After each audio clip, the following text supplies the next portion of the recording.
Good day, everyone. Today we're going to talk a little bit about the accounting cycle. Again, we're going to talk a little bit about the accounting cycle. So last class, we touched on the definitions, and today we're going to look at what they call the accounting cycle. So the accounting cycle steps for this class, again, for this class, and based on the text that we're using, they're going through 6 accounting cycle steps in this textbook and in this course. Now, normally you will see about 8 steps. However, for this bookkeeping course, we're looking at 6 steps as in the software that we're using. So here are the 6 steps that we're going to go through. The first step is collect and analyze transactions. Again, we're going to talk about collect and analyze transactions. So what does that mean? So you get your receipts, you get your invoices, you get your bank statements, and that is the beginning of the collection process. So what do you get? Invoices, receipts, and your bank statements. Those are what you're going to use to put in the software, and the software for this course is QuickBooks. And we're going to use that to put inside of the software. Now, the next thing that we're going to do with the information is we're going to look at the transaction. Is it for the business or is it for personal? So when they give you information, it says, let me see it's for personal use, or let me see if this is a bit business use. And we're also going to look at what we call the matching principle. It needs to match. All right. So we'll talk a little bit about some matching principles.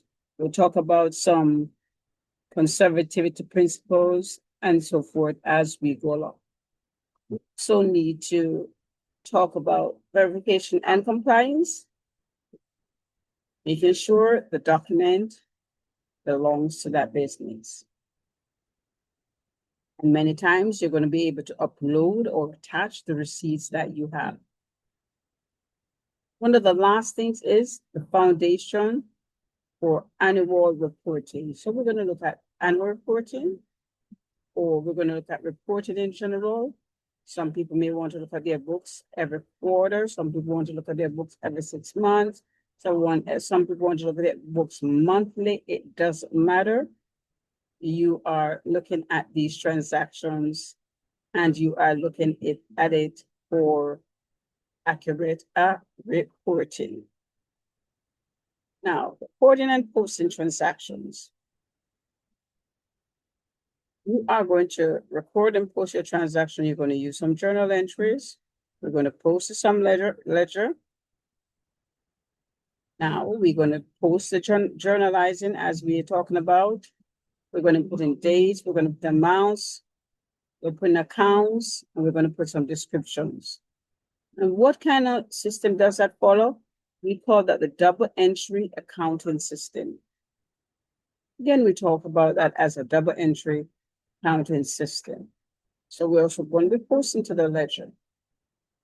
We post to the ledger, we're going to organize the transactions by account and maintain clear financial records. Then the next step, part of this is important accuracy. Make sure you are posting it to the accurate chart of account or the appropriate accounts. Automation benefits. We're going to look at sometimes the system can automatically match transactions for you. However, you are to review the information that is automatically done for you.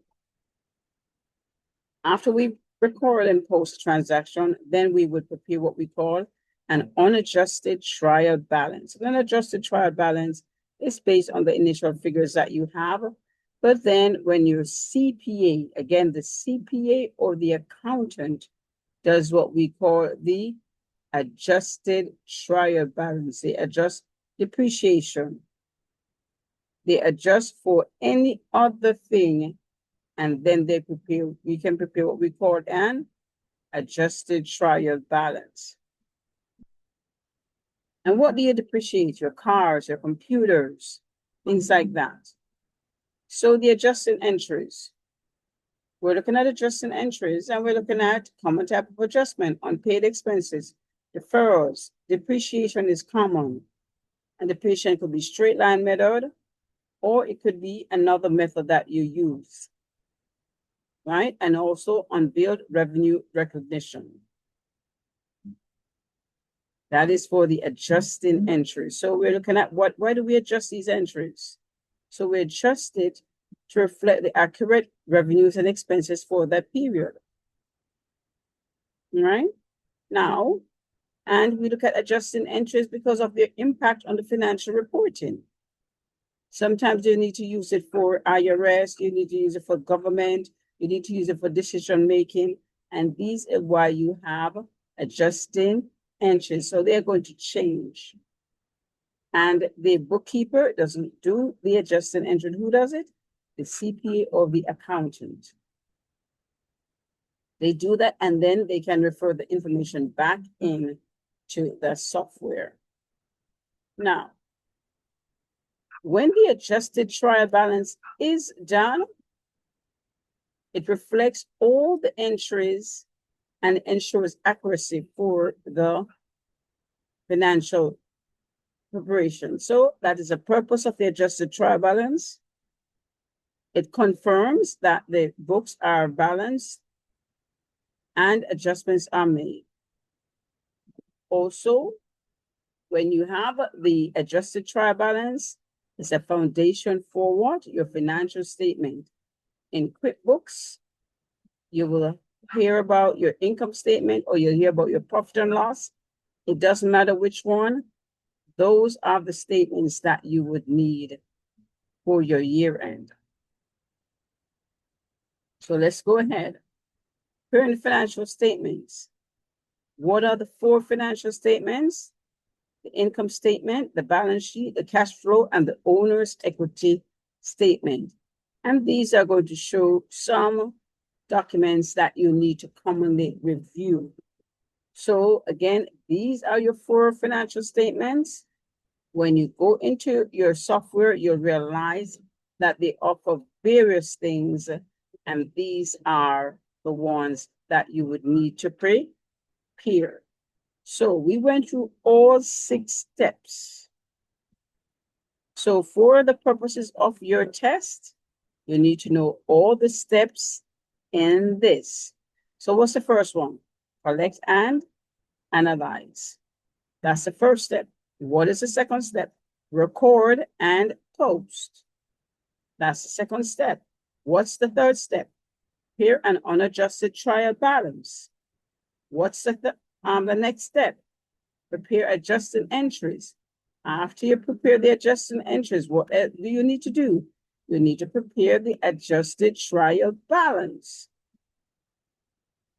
Also, what else do you need to know?